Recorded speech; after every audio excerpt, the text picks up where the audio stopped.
Then 6.5. आता 6.5 तुम्ही कशासाठीही वापरू शकता, because it is close to neutral.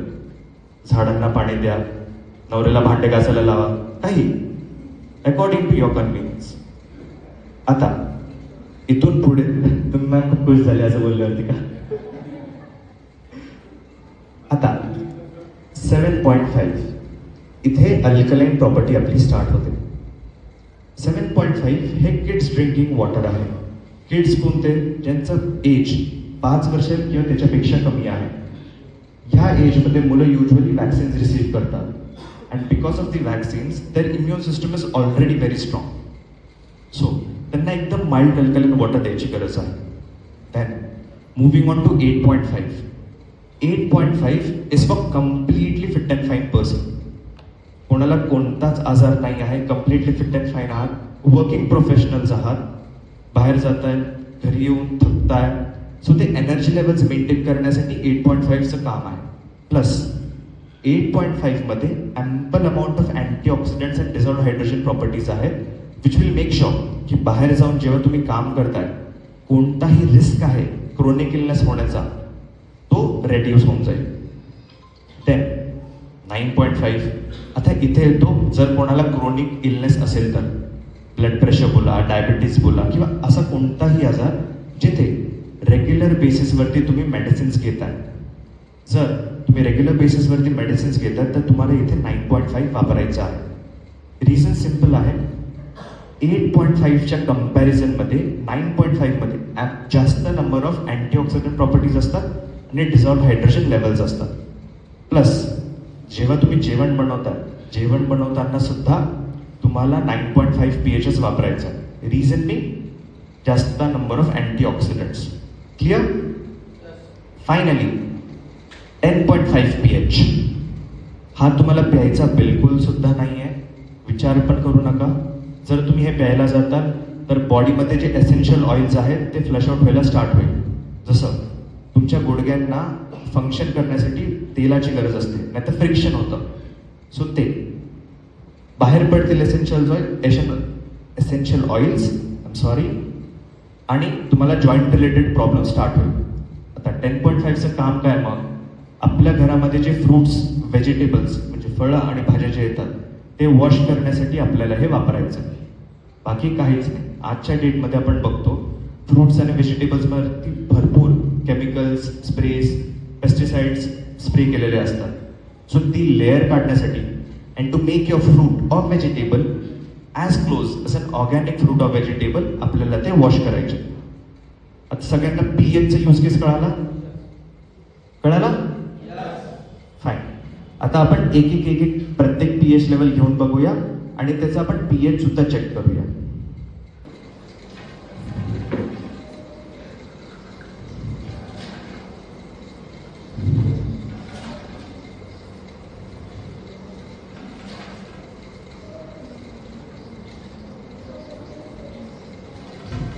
आता आपण हा ऑन द गो सुद्धा स्विच करू शकतो.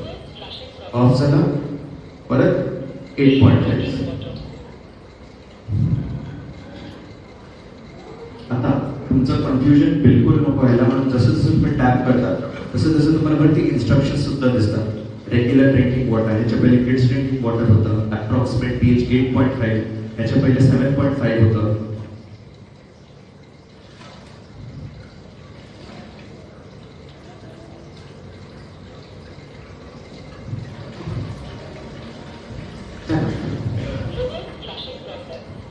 Moving on to 9.5 for cooking purpose and rare drinking. आता रेअर ड्रिंकिंग म्हणजे काय?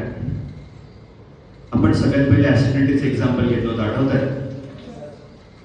आता ऍसिडिटी हा एक क्रोनिक इलनेस नाही. आपण कधी कधी समजा तेलकट तुपट खाल्लं त्यामुळे आपल्याला ऍसिडिटी होते. It is not a illness, it is just a symptom which our body throws at us. So acidity झाल्यावरती आणि आपल्याला ऍसिडिटी कधी कधी होते म्हणून आपण याला रेअरली पिणार आहोत, म्हणून rare drinking water. And then finally, for washing fruits and vegetables, approximately 10.5 pH.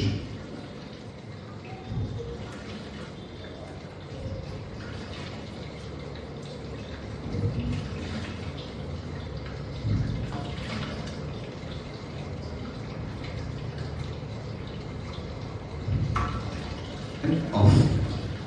आता सगळीकडे लक्ष द्या. जसं मी इथून ऑफ केलं, पाणी इथून बंद होऊन जातं, पण पाणी इकडनं बाहेर पडतंय. दिसतंय? सो हा एक प्रूफ आहे की आतमध्ये जो आपण इलेक्ट्रोलिसिस चेंबर तयार केला आहे, त्याच्यामध्ये जे पाणी आहे ते कम्प्लिटली आयोनायझरच्या बाहेर पडतं. ना हे इम्पॉर्टंट का आहे? समजा आपण पुढे जाऊन ऍसिडिक वॉटर घेतलं आणि ते पाणी जर तसंच राहिलं त्यामध्ये, आणि पुढे जाऊन तुम्ही परत ड्रिंकिंग वॉटर घेताय, तर मग ड्रिंकिंग वॉटर तुमच्या ऍसिडिक वॉटरसोबत मिक्स होऊ शकतं. प्लस जर आपण पाणी मशीनच्या बाहेर काढत नाही आहोत तर प्लेट्सच्या लाईफवरती अफेक्ट पडू शकतो. त्याचमुळे आपण हा ऑटो क्लिनिंग किंवा रिव्हर्स फ्लशिंगचा ऑप्शन दिला आहे. म्हणून एव्हरी टाइम तुमचा आयोनायझर यूज करून झाला, ही प्रोसेस होणार म्हणजे होणारच, सो दॅट तुमच्या आयोनायझरची लाईफ 15-20 वर्षापर्यंत आरामात राहील. ओके. आता आपण वेगवेगळे पीएचचे पाणी घेतले.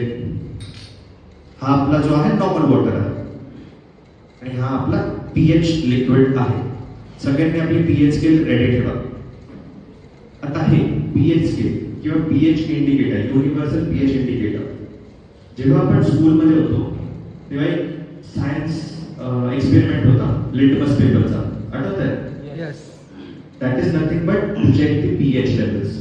आता पीएच लेवल्स कुठेही जगामध्ये चेक करायचे असतील, हे लिक्विड वापरलं जातं which is called phenolphthalein solution, meter वापरलं जातं आणि लिटमस पेपर वापरला जातो. सो आपण प्रत्येक पाण्यामध्ये थोडे थोडे ड्रॉप्स टाकून बघूया.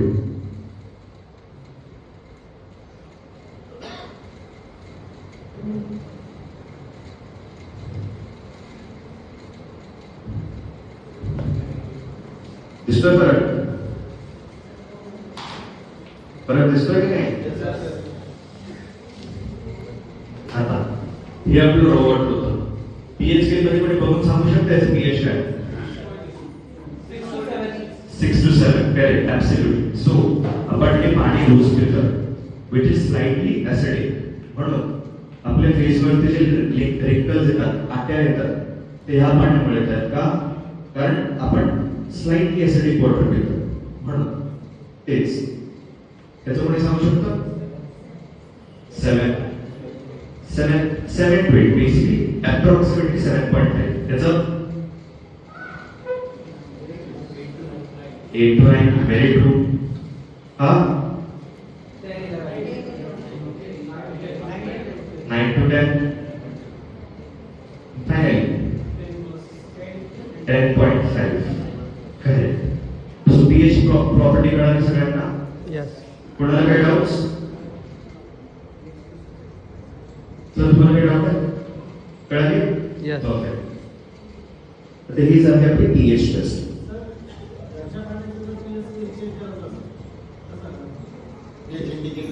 हेच तर घरचं पाणी आहे.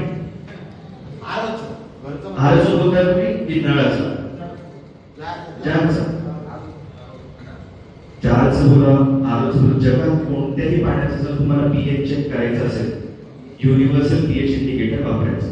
कुठेही स्टोअरमध्ये गेलात तुम्ही, त्यांना फक्त युनिव्हर्सल पीएच इंडिकेटर किंवा फिनॉल्फ्थलीन सोल्युशन मागा, ते तुम्हाला देऊन टाकते. आणि नाही कोणी जर नाही कळालं तरी सुद्धा, तर त्यांना सरळ सरळ पीएच स्केल जे तुमच्या फोनमध्ये आता ओपन आहे ते दाखवून टाका. हे चेक करण्यासाठी लिक्विड पाहिजे मागायचं फक्त. छोटे बोला सर.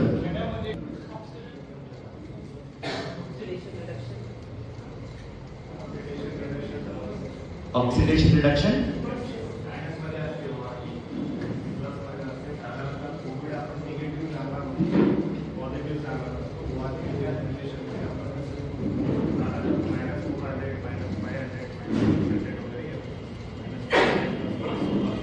जॉब करताय तुम्ही माझा.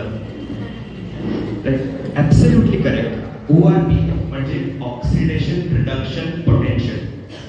ORP दोन प्रकारचे असते, positive and negative. Positive carbonated drinks किंवा आपले जे रेग्युलर वॉटर असतात त्याच्यामध्ये. कार्बोनेटेड ड्रिंक्स मध्ये जास्त yes yes yes definitely. So carbonated ड्रिंक्समध्ये ORP 500-600 इथपर्यंत असते. अल्कलाइन वॉटरवरती जेव्हा आपण बोलतो त्या निगेटिव्ह, जेवढी निगेटिव्ह तेवढी चांगली आपण असं बोलतो.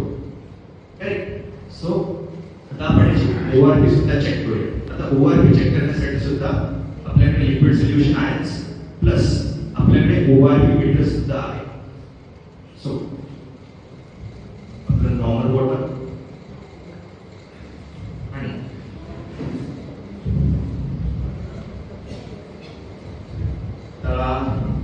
मॅम तुम्ही सांगा कोणतं pH घेऊ? 7.5, 8.5, 9.5, 10.5 कोणतं? 8.5. Daily drinking water.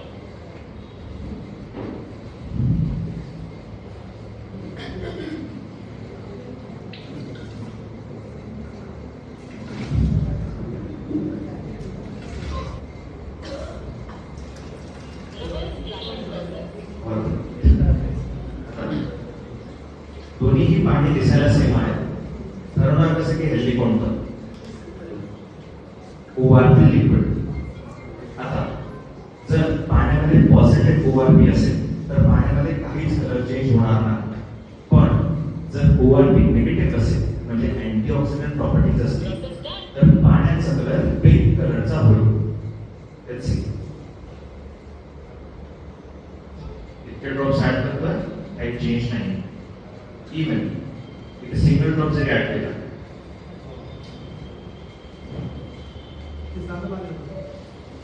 हे आपलं 8.5 चं पाणी आहे आणि हे आपलं रेग्युलर नॉर्मल वॉटर आहे.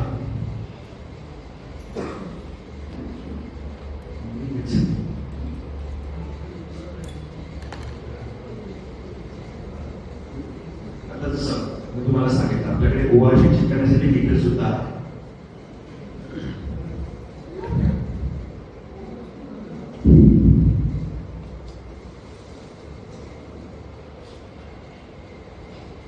सांगू शकता सर किती? तुम्ही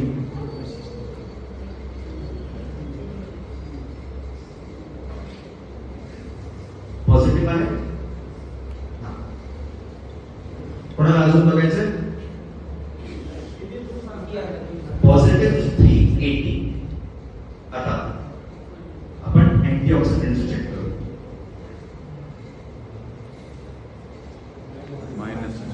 मायनस किती? 940. किती?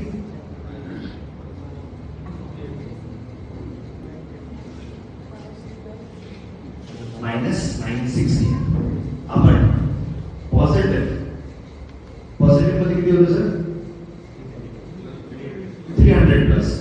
300 प्लस वरून आपण निगेटिव्ह 900 पर्यंत आलो. आता सगळ्यांची एक कमालीची गोष्ट मी तुम्हाला सांगतो. एक ट्रिविया जर कोणी विचारलं कॉम्पिटिशन बद्दल, आपण 8.5 वरती हायेस्ट ORP आणि डिसॉल्व्ड हायड्रोजन लेवल्स देतो. जगामध्ये विथ केमिकल विदाउट केमिकल जेवढे पण आयोनायझर्स आहेत, जर कोणी 900 टच करत असेल येऊन सांगा.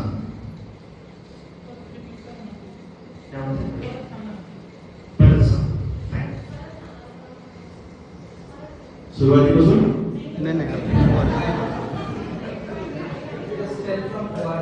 ORP fine.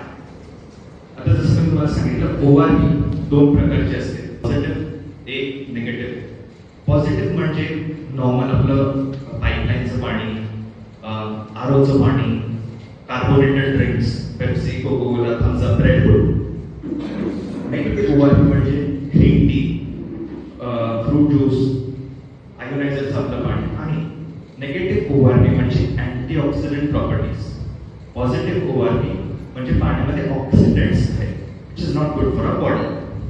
आता जेव्हा अँटीऑक्सिडंट प्रॉपर्टीज तुमच्या बॉडीमध्ये जातात, as a said earlier, PDF दिला त्या पीडीएफ वर याची सगळे आकडेवारी पण दिलेली आहे. सगळ्यांना पीडीएफ आलेले बघा त्याच्यावर. ठीक. आता आपण जसं लिक्विड चेक केलं, अच्छा अजून एक गोष्ट, जेव्हा तुम्ही आयोनायझर घेता सोबत आपण तुम्हाला सेल्फ डेमो किट पण प्रोव्हाइड करतो, सो दॅट तुम्हाला जर कधी वाटतं एक डाऊट आला की आयोनायझरमधून प्रॉपर्टीज मिळतात की नाही मिळत आहे, तुम्ही घर बसल्या बसल्या चेक करू शकता. कोणत्या टेक्निशियनला बोलवायची गरज नाही, ना काही कुठे जायची गरज नाही.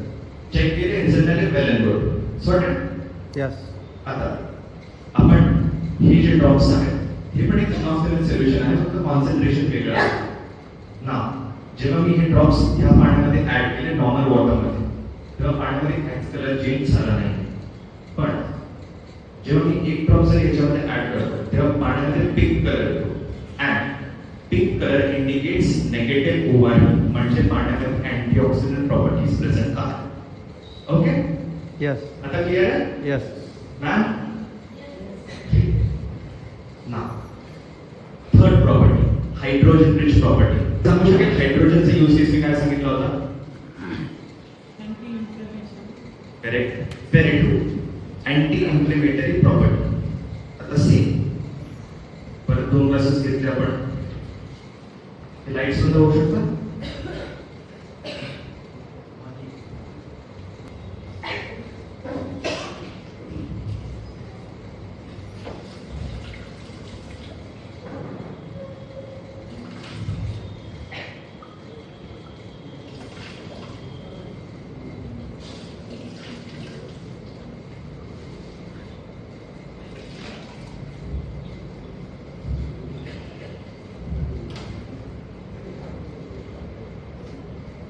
Reverse flushing process. Sparkles is that? Yes. Nice solution. Yes. Nice तर हेच जर आपलं नॉर्मल वॉटर बघितलं आपण आहे काय. आता Process done. उद्या कोणीही येऊन बोलू शकतं की तुम्ही फक्त बबल्स दाखवले. फॅक्ट काय? अगेन बॅक टू मीटर, हे हायड्रोजन मीटर आहे. आता हायड्रोजनला कॅल्क्युलेट करण्यासाठी जी युनिट आहे that is PPP, parts per billion. जसं आपण रस्त्याला डिस्टन्सला किलोमीटरनी कॅल्क्युलेट करतो, माइल्सनी कॅल्क्युलेट करतो, तसं हायड्रोजनला कॅल्क्युलेट करण्यासाठी it is PPP, parts per billion. आता आपल्या नॉर्मल वॉटरमध्ये हायड्रोजन, डिझॉल्व्ड हायड्रोजन नसतं. जेव्हा तुमच्या पाण्यामध्ये तुम्हाला डिझॉल्व्ड हायड्रोजन पाहिजे, तुम्हाला इलेक्ट्रोलिसिस प्रोसेसच करावी लागते. सो सर तुम्ही मला सांगा कुठे शिफ्ट केलं आपण? पीपी किती आहे? ते टेम्परेचर 0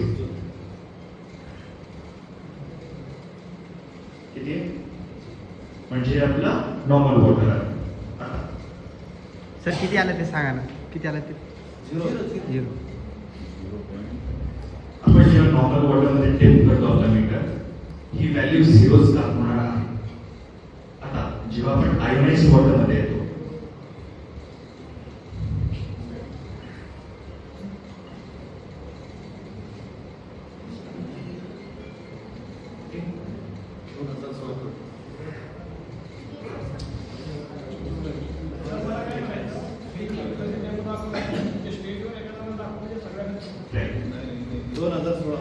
सो आपल्याला जे हायड्रोजन मिळतात, कॅमेरामध्ये पण तुम्ही एकदा बघून घ्या, it is more than 2000. Again जर कोणाला कम्पेअर करायचं असेल, येस प्लीज. नॉर्मल वॉटरमध्ये जसं मी तुम्हाला सांगितलं, इलेक्ट्रोलिसिस प्रोसेस जेव्हा होते, पाण्याचा मॉलिक्युलर फॉर्म्युला असतो H2O. जेव्हा आपण पाण्यामध्ये इलेक्ट्रिक करंट पास करतो, पाणी 2 वेगवेगळ्या स्टेट्समध्ये डिवाइड होतात. बेसिकली H2O जो आहे तो डिवाइड होतो into H plus and OH negative. OH negative म्हणजे आपलं अल्कलाइन वॉटर, ज्याच्यामध्ये तुमचं डिझॉल्व्ड हायड्रोजन सुद्धा आलं, आणि H प्लस म्हणजे तुमचं ऍसिडिक वॉटर. तिथून तुमचा हायड्रोजन गॅस जो आहे तो बाहेर पडतो. आता नॉर्मल वॉटरमध्ये डिझॉल्व्ड हायड्रोजन नसतं, तो फक्त गॅस असतो आणि पाण्यामध्ये ऑक्सिडेंट्स असतात, म्हणून आपलं ORP पॉझिटिव्ह येतं. पण जेव्हा आपण इलेक्ट्रोलिसिस प्रोसेस कॅरी करतो त्या पाण्यावरती, तेव्हा पाण्यामध्ये डिझॉल्व्ड हायड्रोजन येतं. पण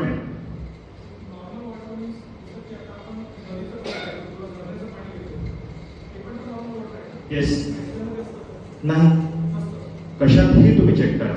तुम्हाला जर पाण्यामध्ये हायड्रोजन हवं आहे तर तुम्हाला इलेक्ट्रोलिसिस प्रोसेस कॅरी आउट करावीच लागते, कारण तो H2O जो आहे तो तुम्हाला OH निगेटिव्ह आणि H प्लस मध्ये स्प्लिट करायचा आहे.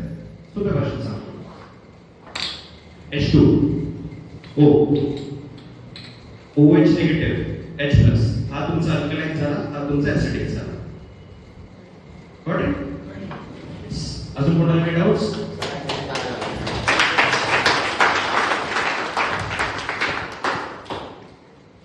ही झाली आपली हायड्रोजन. आता त्या मायक्रोक्लस्टर प्रॉपर्टी. आता गृहिणींसाठी ही जरा मजेदार आहे, कारण इथे आपण हळदी जिरा हे सगळं वापरतो.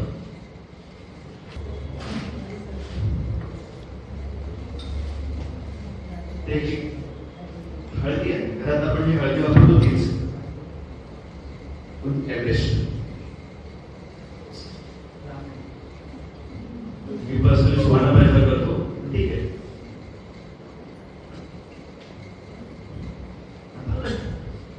नाईस बघा. 8:30 घेऊन झालं, 10:30 घेऊन झालं, आता 9:30 घेऊन. Cooking water.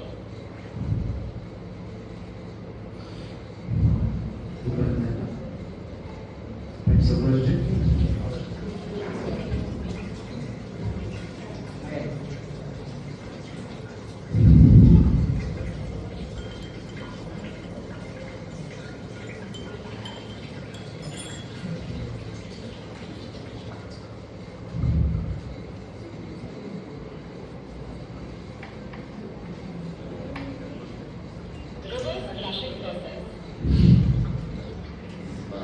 फरक आहे काय? यस.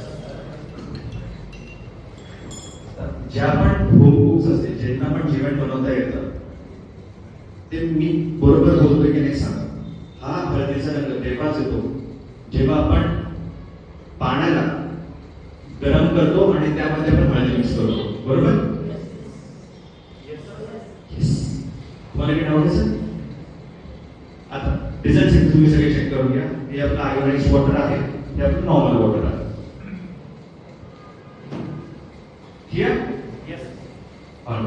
आता मी तुम्हाला सांगितलं होतं, त्रिमूर्ती अप्पाचं एक्झाम्पल दिलं होतं, आठवतंय? यस. आता सुभाष सर बरोबर पुढे गेले. सुभाष तुम्ही एका घासामध्ये खाल्लं, सो जेवढं तुम्हाला तुमच्या बॉडीला पचवता येत होतं तेवढं बॉडीने पचवलं. उरलेलं जे आहे ते हळूहळू खाली सेटल डाऊन होईल. पण गौरव सर कुठे आहेत? इकडे. गौरव सर, तुम्ही ब्रेक डाऊन करून खाल्लं 15 ते 20 तासामध्ये, तो जेवढं पण होतं मॅक्सिमम न्यूट्रिशन तुम्हाला मिळालं. आणि क्वचित थोडं जेवढं उरलेलं असेल ते बॉडीमधून फ्लश आउट होणारच. कळाली मायक्रोक्लस्टर प्रॉपर्टी? यस. ग्रेट. आता ही एक पद्धत झाली मायक्रोक्लस्टर प्रॉपर्टीला एक्सप्लेन करण्याची. दुसरी एक आहे परत पहिल्याची त्यामुळे हे सर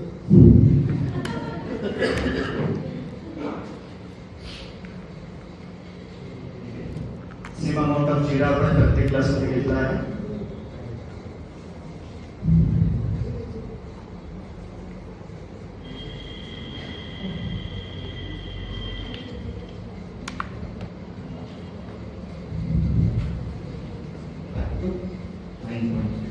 Cooking water. 9.5 या प्रॉपर्टी साठी स्पेसिफिकली का वापरतोय? कारण जे पण जेवण बनवतोय घरामध्ये त्यांना 9.5 वापरायचा, म्हणून आपण फूड रिलेटेड एक्झाम्पल 9.5 घेतलं. ओके. आपण रेग्युलर पण पिण्यामध्ये वगैरे पण जर तुम्हाला कोणता क्रोनिक इलनेस असेल, जर तुमचे औषधं चालू असतील, त्याच केसमध्ये तुम्हाला 9.5 रेग्युलर बेसिसवरती चालू ठेवायचे. जर काहीच नाहीये 8.5 pH वरती मेंटेन राहू द्या.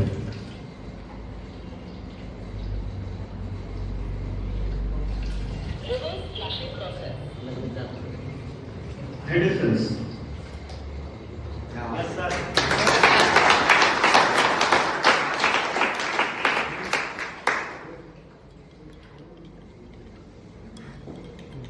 खरं बघायला गेलं तर मिक्स करायची पण गरज नाही, कारण आपल्याला रिझल्ट अपफ्रंट दिसले आहे. रिझन सिंपल आहे, आपण जे प्लेट्स वापरले आहेत ते खूप चांगल्या क्वालिटीचे आहेत, म्हणून आपल्याला इमिडिएट रिझल्ट मिळतात, ते पण कोणत्याही फिल्टरच्या बिना. ओके अँड लास्ट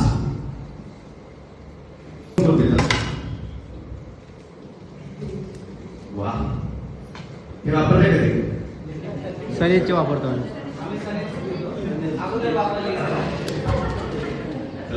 संदेशला प्रमोट करा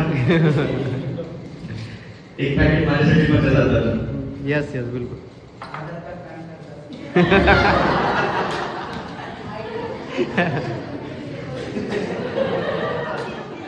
हो आज तरी सोडा आज रिमोट किती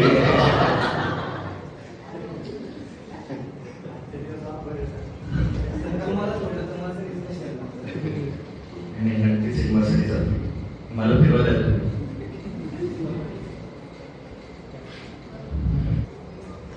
Cooking water. सगळ्यात पहिले मी हे ह्याच्या नॉर्मल वॉटरमध्ये सबमर्ज करून ठेवलंय नॉर्मल वॉटरला आपण थोडा अप्पर हँड देऊया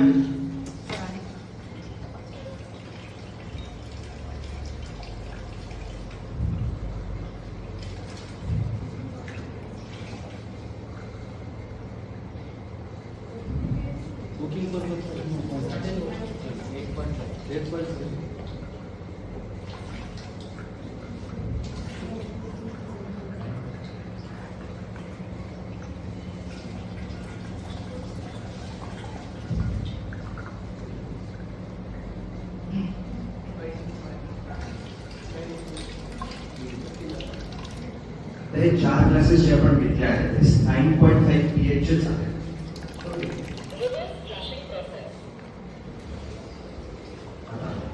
आपण नॉर्मल वॉटरला थोडा अप्पर हँड दिला होता परत आपण याला 10 वेळेस स्टेप करूया 1 2 3 4 5 6 7 8 9 10 कलर चेंज आहे येस नॉन ग्रीन झाला आहे थोडा आपण याच्यामध्ये बघूया 1 2 ग्रेट.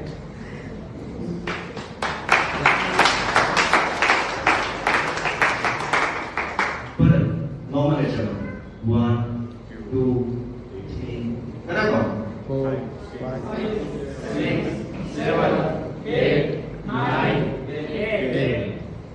आहे कलर चेंज 5 नो. स्लाइटली परत किती वेळा होईल 1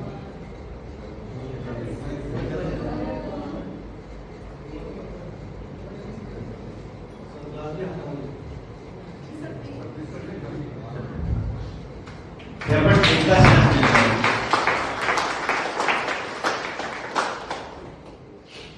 जेव्हा आपण बोलतो जेव्हा आपण ग्रीन टी तयार करतो आपण बोलतो की त्या टी बॅग मध्ये फक्त एकच कप तयार होते 1.5 कप तयार होते ऍक्च्युअल मध्ये तसं नाही आपण त्याला प्रॉपरली युटिलाइज नाही करत आता जसं आपण बघितलं याच्यामध्ये 4-5 ग्लास आरामात तयार होतात ते पण एकदा डिप केल्यावर हे जर मी परत डिप करत गेलो तर हे किती वेळेस होईल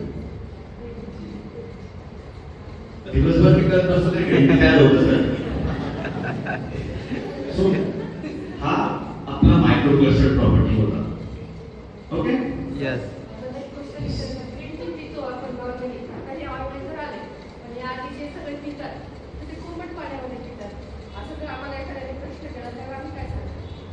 तुम्ही ग्रीन टी पिताय कोमट पाण्यामध्ये पिताय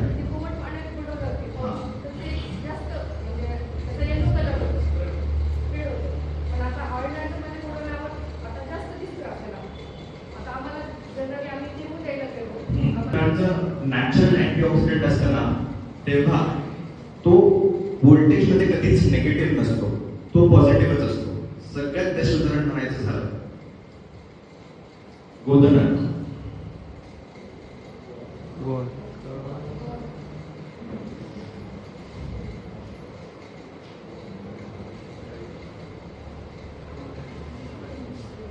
थोडे ड्रॉप्स घेतले आता एवढा वेळ अख्खा डेमो संपूर्ण डेमो आपण बघत आलो की याच्यामध्ये काहीच पाण्यामध्ये काहीच कलर चेंज झाला नाही नॉर्मल पाणी टाकलं थोडं आता आपण ORP चेक करूया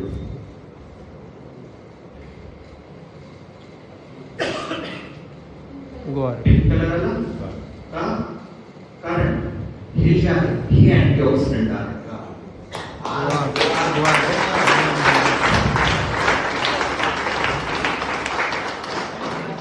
आपण डेमोमध्ये काय चेक केलं होतं, जेव्हा पाण्याचा कलर पिंक होतोय तेव्हा नेगेटिव्ह साईन येते. आता मला सांगा काय वार संपून जाते ना. निगेटिव्ह आहे, पॉझिटिव्ह आहे. एक्झॅक्टली. सो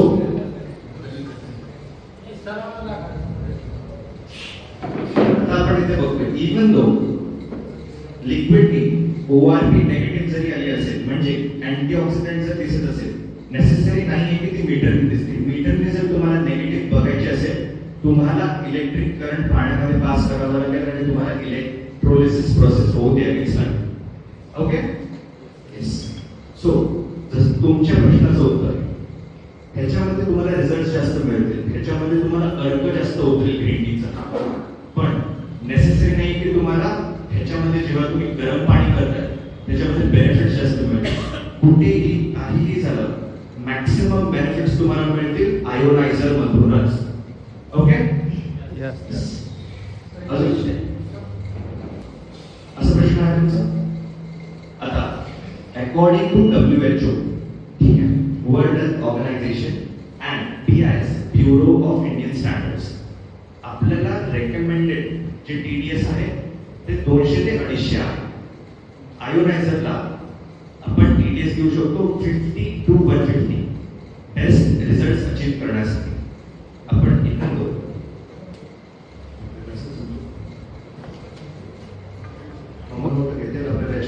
बोले सर, हे पाणी नाही नका काढू, नका काढू. नाही नाही क्लिअर बनायचं असतो TDS मध्ये करत होत नाही. Cooking water.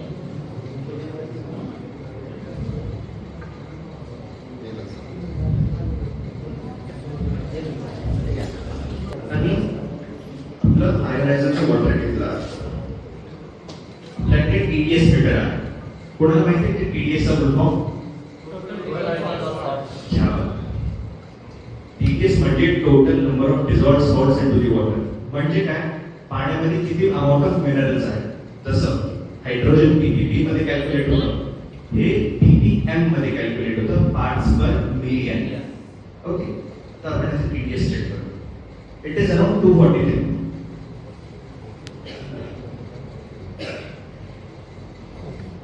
ओके, आता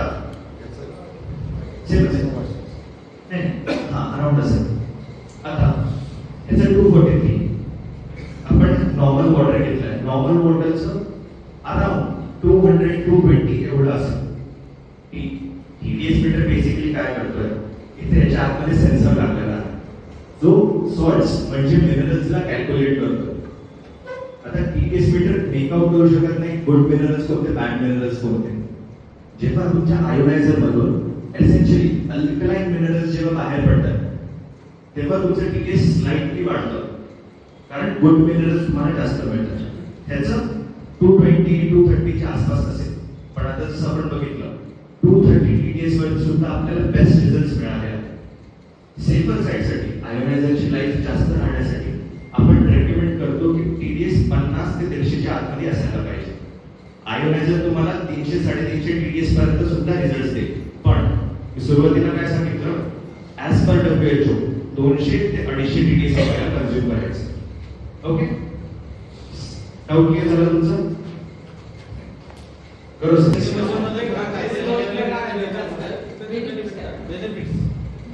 आता पण परत येऊया आपल्या प्लीज बसा. परत येऊया आपल्या ओरिजिनल इलेक्ट्रोलिसिस प्रोसेसकडे. मी तुम्हाला सांगितलं की आपण प्लेट्स वरती पाणी टाकतो, पाण्यामध्ये इलेक्ट्रिक करंट पास करतो. जसं जसं नंबर ऑफ प्लेट्स वाढत जातात, इलेक्ट्रोलिसिस प्रोसेस होण्यासाठी तुम्हाला जास्त स्पेस मिळते. आता मी ह्या एवढ्याशा चौकोनामध्ये छोटी ड्रॉइंग काढू शकतो, पण एवढा अख्खा ब्लॅकबोर्ड व्हाईट बोर्ड जर घेतला मोठी ड्रॉइंग काढू शकतो, बेटर वे मध्ये काढू शकतो. हाच फरक आहे. जसं जसं नंबर ऑफ प्लेट्स वाढत जातात तुम्हाला रिझल्ट बेटर मिळत जातात. फॉर एक्झाम्पल, जर मी 7 प्लेट मध्ये 8.5 pH वरती हायड्रोजन मला 1000 मिळतात, 11 प्लेट मध्ये 8.5 pH मध्ये 1200-1400 मिळेल, depending upon water quality. Okay,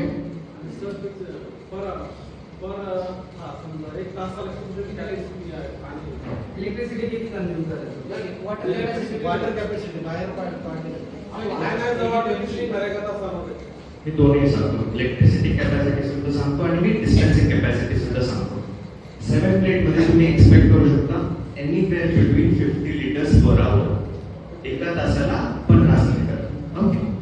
and electricity consumption 6 तास तुम्ही चालवा, तुमचं 1 युनिट जळतो. 11 प्लेट तुम्ही 70 ते 80 लिटर पर्यंत तुम्ही पकडू शकता तासाला. सर हां, तुमचा प्रश्न. कसं आहे की आता जे तिच्यामधून जे पाणी निघतं आपण त्याचं नॉर्मल पाणी देतो बरोबर.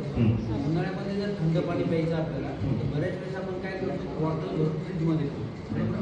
आता जर आपण एवढी मोठी इन्व्हेस्टमेंट करतोय आणि थंड पाणी मिळत नाही तर काय करायचं? जर तुम्हाला थंड पाणी पाहिजे तर मग तुम्हाला फ्रीजमध्ये सुद्धा स्टोअर करावं लागेल. करू शकता. रिझल्ट सिमिलर असतो. जसं मी तुम्हाला सांगितलं, तुम्ही पाणी काढलं तासाभरानंतर तुम्ही जर बघायला काहीच रिझल्ट्समध्ये चेंज दिसणार नाही तुम्हाला. हळूहळू कासवाची चाल कशी बोलतो आपण, हळूहळू कमी कमी प्रमाणात. एक्झॅक्ट.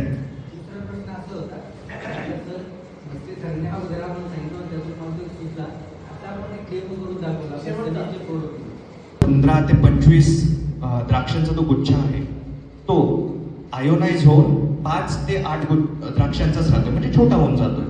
सो तो तुमच्या ब्लड लेवलपर्यंत प्रॉपरली पेनिट्रेट करतो, आतपर्यंत जातो. म्हणून सुद्धा तुमचे मेडिसिनचं जे अब्झॉर्प्शन आहे ते बेटर वेमध्ये होतं. कळले? ह्याचा अर्थ काय?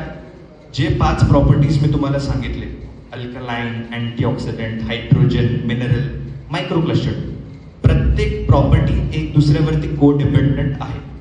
जर मला एक प्रॉपर्टीवरती सुद्धा रिझल्ट्स मिळत नाहीयेत ह्याचा अर्थ मला बाकीचे 4 प्रॉपर्टीजवरती पण रिझल्ट्स मिळणार नाहीत.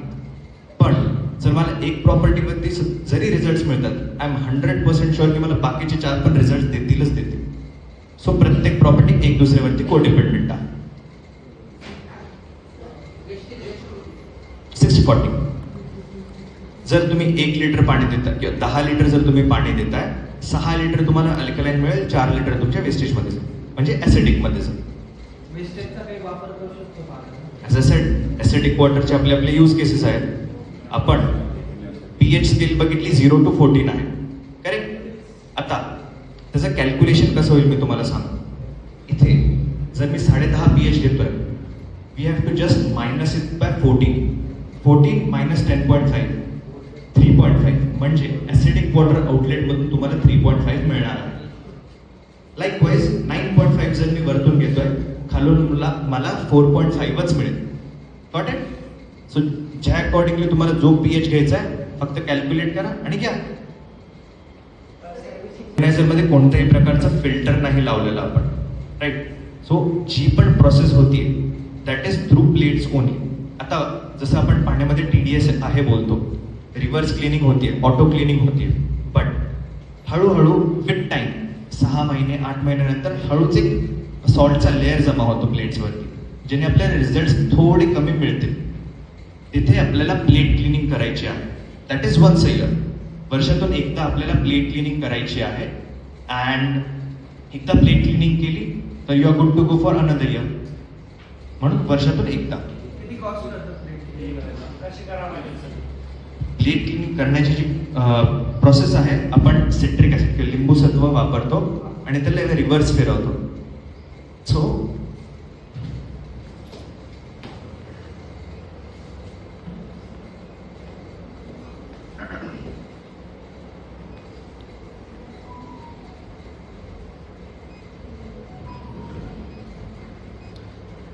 आपण इथे पाईप अटॅच करतो आणि सेम दुसरा पाईप आपण त्याच्यामध्ये टाकतो आणि पाणी जे आहे रिव्हर्स फ्लो करायचं, रिव्हर्स फ्लो होतं, जेणेकरून लिंबस होतं, म्हणजे सिट्रिक ऍसिड टाकल्यामुळे जे प्लेट्स आहेत ते क्लीन होतात. ओके. आणि कॉस्टिंग बद्दल सर तुम्हाला व्यवस्थित सांगते. अँड तुमचा डाऊट ना 5th प्रॉपर्टी मायक्रोक्लस्टर प्रॉपर्टी. ही प्रॉपर्टी अजून कोणाकोणाला समजलेली नाही, हात वर करायचा. मला गप्पा मारत होते का मी सांगत होतो. 5th प्रॉपर्टी तुम्हाला एक्सप्लेन करतो. चपाती खाता तुम्ही दोघं, मी तुम्हाला एक चपाती आणून दिली आणि मी तुम्हाला सांगितलं संपूर्ण चपाती एका घासात तुम्हाला खायची, अवघड जाईल तुम्हाला? तीच सेम चपाती मी तुम्हाला आणून दिली, तुम्हाला सांगितलं 6 ते 10 घासांमध्ये तुम्हाला खायची, कम्पॅरेटिव्हली सोपंच आहे, बरोबर? तोच डिफरन्स आहे तुमचा जो रेग्युलर वॉटर आहे, जे आपण रेग्युलर वॉटर बघितलं, घरचं पाणी सध्याचं, त्याच्यामध्ये आहे ते आयोनाइज वॉटर. तुम्ही जेव्हा ती संपूर्ण चपाती एका घासात खायचा प्रयत्न करताय तेव्हा तुम्हाला त्यातून मॅक्सिमम न्यूट्रिशन नाही मिळणार. जेवढं मिळणार होतं 40% 50% तेवढं मिळालं, बाकीचे जे आहे खाली सेटल झालं, तर ते तुमच्या बॉडीमधून बाहेर पडेल. पण तुम्ही जेव्हा 6 ते 10 घास करून खाताय तेव्हा न्यूट्रिशन तुम्हाला मॅक्सिमम मिळेल आणि तुमची बॉडी जर बेटर न्यूट्रिशन घेते तर बॉडी डिटॉक्स काय, म्हणजे तुम्हाला जर डायजेशन रिलेटेड कोणता त्रास असेल किंवा नसेल आणि तुमची बॉडी मध्ये काही टॉक्सिन्स असतात किंवा फ्री रॅडिकल्स असतात जे तुमची बॉडी क्रिएट करते, जी तुम्हाला पुढे जाऊन त्रास देऊ शकते, ते क्रिएट होत नाहीत आणि बाहेर पडतात. Got it?